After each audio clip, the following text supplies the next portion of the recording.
Sabar, sabar, sabar, disuruh sabar terus. Sudah bertahun-tahun rakyat menunggu, namun RUU perampasan aset tak kunjung disahkan. Padahal yang diminta rakyat sangat simpel. Uang negara jangan dikorupsi. Tapi kalau ada yang nekat korupsi, rampas semua asetnya. Masa gitu aja masih nggak paham para pejabat yang terhormat ini? Ya udah, tanpa berlama-lama, yuk kita simak penjelasannya. Tapi jangan lupa subscribe channel milik rakyat kecil ini, Keset Politik. Megawati itu dikabarkan tidak setuju undang-undang perampasan aset. Saya tanya sebagai menteri, Bu, ini rame undang-undang perampasan aset udah selesai, tapi katanya PDIP nggak setuju. Bu Mega bilang, loh, saya setuju undang-undang perampasan aset, kata Bu Mega, saya setuju, tetapi polisinya dan jaksanya ditata dulu, karena nanti tuh undang-undang perampasan aset itu bisa digunakan untuk meras orang, bisa. Saya minta dukungan seluruh DPR. Saya minta dukungan seluruh partai politik untuk mendukung ini demi rakyat kita, saudara sekalian. Dan saya beri peringatan, apakah ada orang-orang besar, orang-orang kuat, jenderal-jenderal dari manapun, apakah jenderal dari TNI atau jenderal dari polisi atau mantan jenderal, tidak ada alasan kami akan bertindak atas nama rakyat. Bayangkan, uang pajak dari keringat kalian dipakai buat ngebayar gaji pejabat yang terang-terangan takut sama RUU perampasan aset. Katanya takut diperas polisi, tapi logikanya kalau harta mereka bersih dan halal, kenapa harus takut? Apakah ada yang disembunyikan? Simak video ini sampai habis, karena di akhir kita bakal bedah siapa yang sebenarnya diuntungkan dari drama RUU ini. Coba jujur di komentar, kalian setuju RUU ini langsung disahkan atau setuju sama alasan DPR? Sebelum kita bedah data dan pembahasannya lebih dalam, mari kita rapatkan barisan. Ingat, video ini dibuat bukan sebagai wadah untuk saling mencaci maki, menghujat, atau sekedar menyudutkan pihak manapun. Saluran ini hadir sebagai ruang diskusi yang sehat, ruang untuk menggaungkan narasi persatuan sesama anak bangsa, serta menjadi benteng dukungan bagi para pejabat dan pemimpin bersih yang tulus bekerja untuk rakyat. Karena kita tahu, mereka yang jujur pasti akan selalu dihantam fitnah dan serangan dari para mafia. Jadi, tekan tombol like, subscribe, dan bagikan video ini sebanyak-banyaknya. Makin luas video ini tersebar, makin kuat suara rakyat kecil bersatu melawan kezoliman para koruptor dan mafia yang selama ini menindas kita. Simak video ini sampai selesai tanpa di-skip, agar kita tidak terprovokasi dan bisa memahami persoalan ini secara utuh. Dan sekarang, coba tulis di kolom komentar, dari kota atau daerah mana kalian menonton video ini?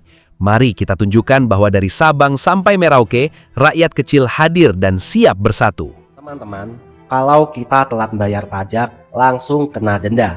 Tapi, pas para dewan yang terhormat itu kerjaannya telat dalam mengesahkan undang-undang anti koruptor, gajinya tetap turun, utuh ratusan juta tiap bulan. Sungguh aneh tapi nyata. Teman-teman, coba tulis opini tajam kalian di kolom komentar. Presiden Prabowo Subianto secara terbuka sudah meminta DPR untuk segera membahas dan mengesahkan RUU perampasan aset.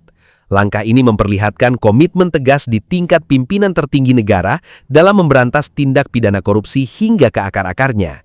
Logika yang ditawarkan sangat sederhana. Uang negara yang dicuri oleh para koruptor dan mafia harus ditarik kembali secara cepat untuk dikembalikan kepada rakyat, bukan dibiarkan dinikmati oleh para pelaku kejahatan.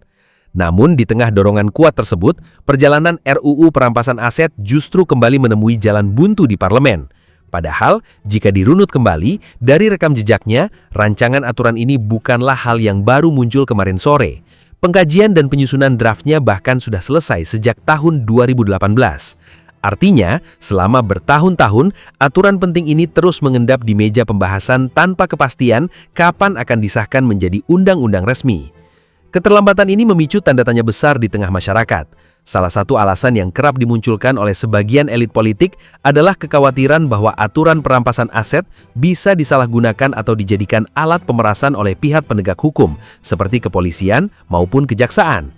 Alasan ini sekilas terdengar seperti perlindungan hukum, tetapi jika dicerna dengan logika rakyat awam, kekhawatiran tersebut justru membingungkan.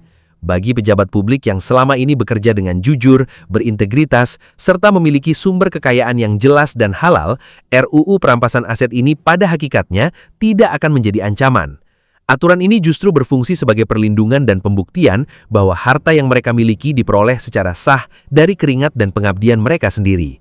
Pejabat yang bersih tidak perlu cemas terhadap mekanismenya, karena proses hukum tetap berjalan berbasis pembuktian yang adil. Sebaliknya, pihak yang patut merasa khawatir terhadap RUU ini hanyalah mereka yang menyembunyikan kekayaan tak wajar hasil perampokan uang rakyat. Ketakutan akan perampasan aset secara langsung memperlihatkan adanya celah yang ingin dipertahankan oleh para oknum. Keberadaan undang-undang ini sangat krusial karena tanpa instrumen hukum yang tegas untuk menyita hasil kejahatan, para koruptor dan mafia akan tetap merasa aman meskipun di penjara, sebab kekayaan hasil korupsi mereka masih utuh dan bisa dinikmati oleh kelompoknya. Masyarakat menanti keberanian politik dari wakil rakyat untuk segera menyelesaikan pembahasan aturan ini. Menunda-nunda pengesahan RUU perampasan aset hanya akan memperpanjang ruang gerak bagi para perusak keuangan negara dan semakin melukai rasa keadilan bagi seluruh rakyat Indonesia. Teman-teman, harus selalu diingat, kiamat buat para koruptor itu cuma bisa terjadi lewat RUU perampasan aset. Aturan inilah satu-satunya senjata terbaik kita untuk memotong sumber kekayaan mereka dan menyelamatkan kembali hak-hak rakyat kecil yang selama ini mereka rampok. Teman-teman, tulis dukungan kalian di kolom komentar. Di tengah lambatnya pembahasan aturan penting untuk memiskinkan koruptor, perhatian masyarakat kembali tersedot oleh pernyataan mengejutkan dari pimpinan DPR. Permintaan maaf secara terbuka disampaikan kepada publik dengan alasan bahwa parlemen belum sepenuhnya dapat menjalankan tugas dan fungsinya secara maksimal. Bagi sebagian orang, kalimat tersebut mungkin terdengar sebagai bentuk kerendahan hati.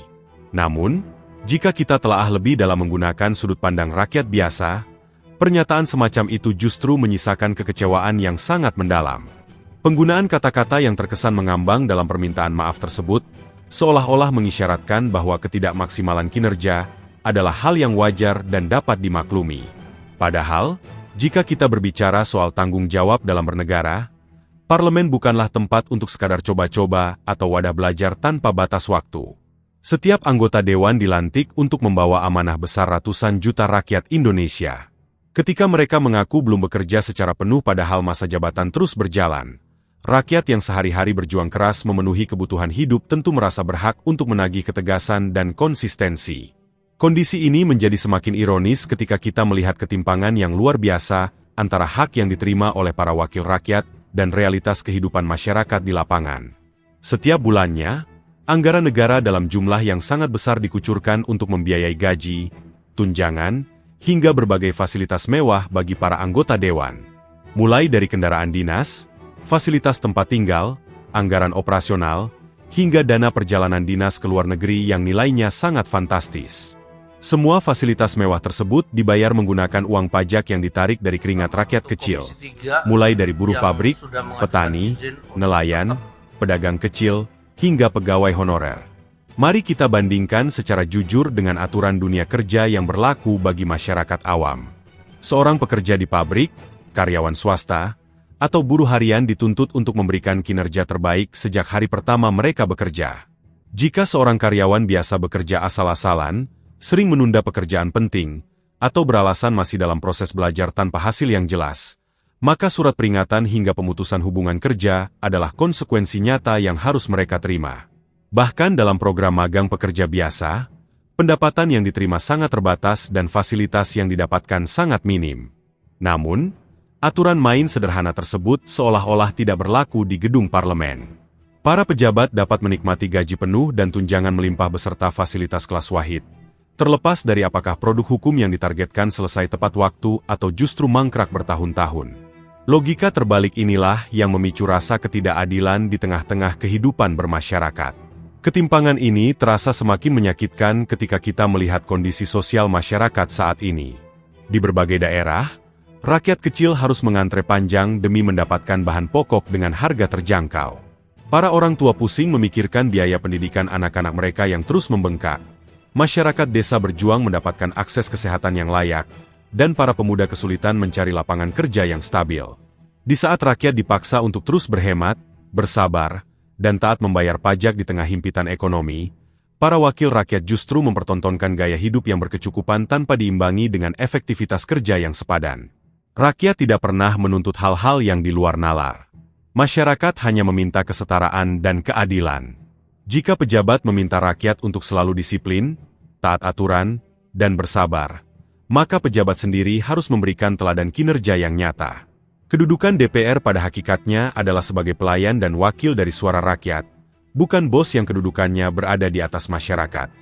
Uang pajak yang dikumpulkan dari seluruh penjuru negeri harus kembali dalam bentuk undang-undang yang melindungi rakyat dari penindasan mafia, serta kebijakan yang membawa kesejahteraan nyata, bukan sekadar janji dan permintaan maaf ritual tahunan yang tanpa solusi konkret. RUU Perampasan Aset pada dasarnya bukan sekadar draft hukum atau lembaran kertas berisi pasal-pasal rumit. Rancangan undang-undang ini adalah ujian kepemimpinan sekaligus cermin kejujuran bagi seluruh elit politik di negeri ini. Melalui komitmen terhadap aturan ini, masyarakat dapat melihat secara terang benderang mana pejabat yang benar-benar berjuang demi kemakmuran rakyat, dan mana oknum yang hanya memanfaatkan jabatan untuk memperkaya diri serta kelompoknya. Ketika seorang pemimpin atau wakil rakyat berani berdiri paling depan untuk mendesak pengesahan aturan penyitaan harta koruptor, disitulah letak integritas sejati. Bangsa ini sangat membutuhkan figur-figur tangguh yang tidak gentar menghadapi tekanan mafia anggaran maupun gertakan kelompok berkepentingan. Pejabat yang bersih dan jujur sadar betul bahwa keberadaan undang-undang yang tegas justru akan menjaga marwah pemerintahan, mengembalikan kepercayaan publik, serta memastikan bahwa setiap rupiah uang negara benar-benar sampai ke tangan rakyat yang membutuhkan. Sayangnya, dalam panggung politik yang penuh dengan benturan kepentingan, para pejabat jujur dan tulus ini kerap kali menjadi sasaran empuk. Mereka yang berani membongkar praktik korupsi atau menyuarakan kepentingan rakyat kecil seringkali dihantam oleh berbagai bentuk fitnah, pembunuhan karakter, hingga serangan politik dari kelompok yang merasa terusik. Para mafia dan oknum korup tidak akan tinggal diam ketika mata pencaharian ilegal mereka terancam. Mereka akan menggunakan berbagai cara untuk menjatuhkan kredibilitas siapa saja yang mencoba menghalangi niat jahat mereka. Disinilah peran krusial seluruh elemen masyarakat diperlukan. Rakyat kecil tidak boleh lagi tinggal diam, atau sekadar menjadi penonton yang pasrah. Kesadaran kolektif harus terus dibangun untuk membentengi para pejabat yang benar-benar bekerja dengan hati nurani. Dukungan dari masyarakat adalah perisai terkuat bagi para pemimpin bersih, agar mereka tidak merasa berjuang sendirian di tengah lingkaran kekuasaan yang penuh dinamika. Mengawal isu pengesahan aturan anti korupsi ini adalah bentuk perlindungan nyata rakyat terhadap masa depan bangsa sendiri. Persatuan dan kesatuan sesama anak bangsa menjadi kunci utama untuk memutus mata rantai penindasan ekonomi oleh para oknum tidak bertanggung jawab.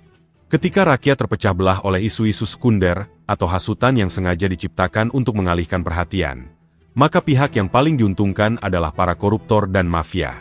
Mereka dapat dengan leluasa mengeruk kekayaan alam dan dana publik, tanpa ada pengawasan yang berarti dari masyarakat.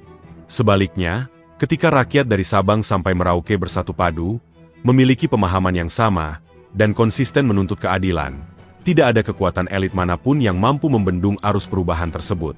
Suara yang dimiliki oleh setiap warga negara memiliki bobot yang sangat besar dalam menentukan arah perjalanan bangsa. Mandat kekuasaan yang dipegang oleh para pejabat di gedung-gedung pemerintahan bukanlah hadiah yang sifatnya abadi, melainkan amanah sementara yang diberikan langsung oleh rakyat. Setiap proses demokrasi adalah momen pembuktian di mana rakyat memegang kendali penuh untuk mengevaluasi kinerja para wakilnya. Rekam jejak, keberanian dalam membela aturan pro-rakyat, serta konsistensi dalam memberantas korupsi harus menjadi tolok ukur utama dalam menentukan pilihan. Masa depan bangsa ini tidak ditentukan oleh janji-janji manis yang diucapkan di atas panggung kampanye, melainkan oleh tindakan nyata dan keberanian mengambil keputusan yang berpihak pada keadilan. Mengawal pengesahan aturan yang memiskinkan koruptor, serta menjaga para pemimpin yang berintegritas, adalah investasi terbesar kita untuk generasi mendatang.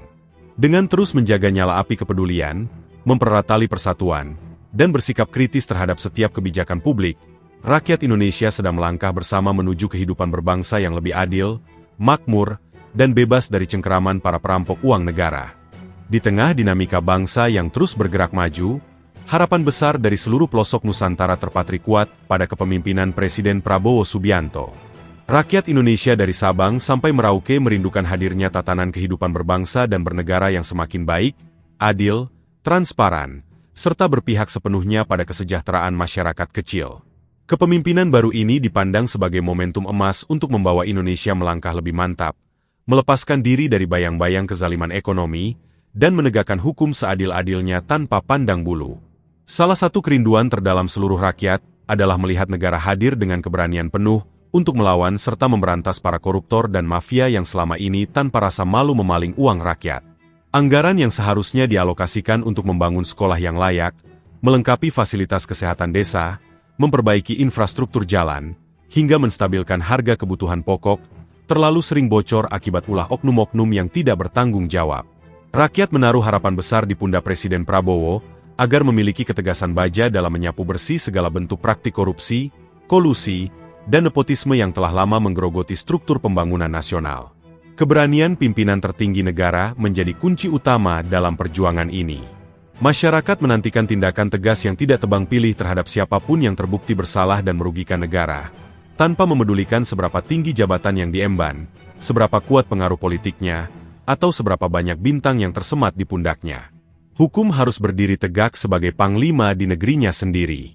Tidak boleh ada kekebalan hukum bagi para perusak masa depan bangsa. Ketika ketegasan itu ditunjukkan secara nyata dari tingkat atas, kepercayaan publik terhadap pemerintah akan pulih sepenuhnya, dan rasa keadilan yang selama ini dicari oleh masyarakat kecil akan benar-benar terwujud. Tentu perjuangan besar ini tidak bisa dibebankan kepada presiden seorang diri. Seluruh rakyat Indonesia sangat berharap agar seluruh lembaga penegak hukum, baik kepolisian, kejaksaan, Komisi Pemberantasan Korupsi, maupun institusi peradilan, dapat bersatu padu, kompak, dan tulus bekerja semata-mata demi kepentingan rakyat. Sinergi yang solid antar lembaga penegak hukum adalah benteng terkuat dalam menghadapi perlawanan para mafia anggaran. Ketika para penegak hukum berdiri di barisan yang sama, mengesampingkan ego sektoral, dan fokus pada pengabdian tulus kepada negeri, maka tidak akan ada lagi celah bagi para pelaku kejahatan keuangan untuk meloloskan diri dari jerat hukum.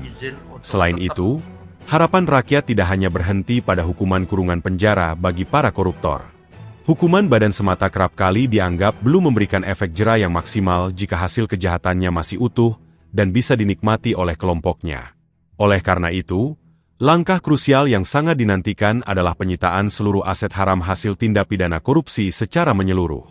Pemulihan aset negara, aset recovery, harus menjadi prioritas utama, sebab setiap rupiah kekayaan negara yang dicuri pada hakikatnya adalah milik seluruh rakyat Indonesia. Uang dan aset yang berhasil disita tersebut harus dikembalikan penuh ke kas negara untuk dimanfaatkan kembali bagi pembangunan nasional, kesejahteraan sosial, serta pengentasan kemiskinan. Kendati kerap dikecewakan oleh ulah oknum-oknum pejabat yang menyalahgunakan wewenang, rakyat Indonesia tidak pernah kehilangan optimisme. Di balik sikap kritis yang disuarakan, masyarakat masih menyimpan keyakinan mendalam bahwa di dalam struktur pemerintahan Indonesia masih sangat banyak pejabat, insan birokrasi, dan aparat penegak hukum yang memiliki integritas tinggi, berhati bersih, serta tulus mengabdikan hidupnya untuk rakyat. Pejabat-pejabat yang jujur dan berdedikasi inilah yang harus terus didukung, dilindungi, dan dijaga dari berbagai bentuk fitnah serta serangan politik dari kelompok mafia yang merasa terganggu oleh keberadaan mereka. Sebagai bagian tak terpisahkan dari bangsa ini, seluruh elemen masyarakat siap berdiri rapat di belakang pemerintah dan para pemimpin yang bersih. Rakyat Indonesia akan selalu menggaungkan narasi persatuan dan kesatuan sesama anak bangsa, menolak segala bentuk adu domba yang bertujuan untuk memecah belah kebinekaan. Persatuan adalah modal sosial terbesar untuk menjaga kedaulatan, keamanan, dan kehormatan negara kesatuan Republik Indonesia yang kita cintai ini. Dengan kepemimpinan yang tegas dan berani, lembaga penegak hukum yang kompak dan berintegritas, serta dukungan penuh dari rakyat yang bersatu, cita-cita menuju Indonesia yang maju, adil, makmur, dan bersih dari korupsi bukan lagi sekadar impian, melainkan kenyataan yang sedang kita perjuangkan bersama. Oke teman-teman, terima kasih masih bersama Keset Politik. Teman-teman, setelah kita mendengarkan apa yang telah kita simak tadi, gimana tanggapannya? Silakan tulis di kolom komentar pendapat dan argumen tajam kalian. Tapi ingat teman-teman, jangan pernah mencaci maki siapapun, jangan pernah menyudutkan pihak manapun. Tunjukkan kepada dunia bahwa penonton Keset Politik adalah penonton yang cerdas. Teman-teman, sekarang saatnya kita beropini, ngobrol cantik sambil minum kopi. Kita minum kopi dulu teman-teman. Alhamdulillah. Teman-teman, jika kita melihat seluruh dinamika politik dan hukum yang terjadi belakangan ini, ada satu kesimpulan besar yang dirasakan oleh rakyat kecil. Bangsa ini sedang berada di persimpangan jalan antara keseriusan memberantas korupsi atau sekedar menjadikannya komoditas janji manis politik. Teman-teman, keinginan rakyat Indonesia sebenarnya sangat sederhana dan tidak neko-neko. Rakyat tidak menuntut hal-hal yang tidak masuk akal.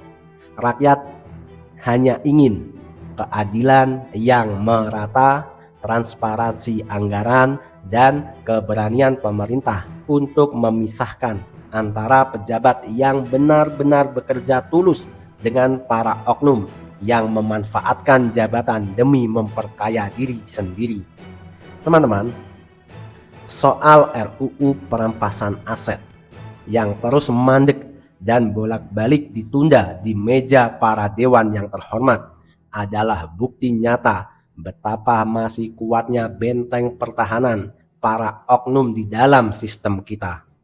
Teman-teman, ketika Presiden Prabowo Subianto secara terbuka sudah meminta DPR untuk segera menyelesaikan rancangan undang-undang ini, seharusnya tidak ada lagi alasan untuk memperlambatnya.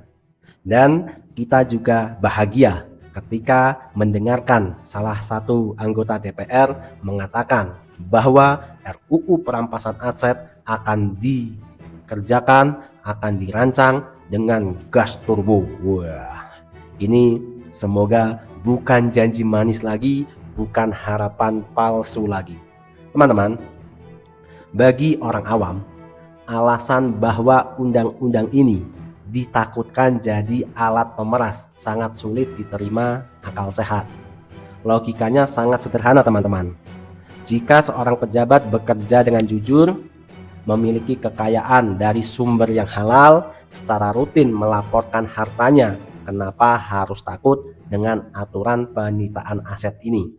Justru aturan ini dibuat untuk melindungi mereka yang bersih dan memisahkan mana harta yang sah dan mana harta hasil merampok uang negara. Teman-teman, ketakutan berlebihan dari sebagian elit politik justru secara tidak langsung memunculkan kecurigaan di masyarakat.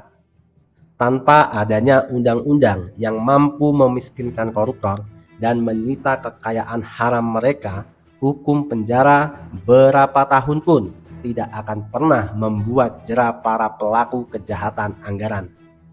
Koruptor bisa saja menjalani hukuman beberapa tahun di dalam penjara, tetapi setelah keluar mereka masih bisa menikmati hasil curiannya.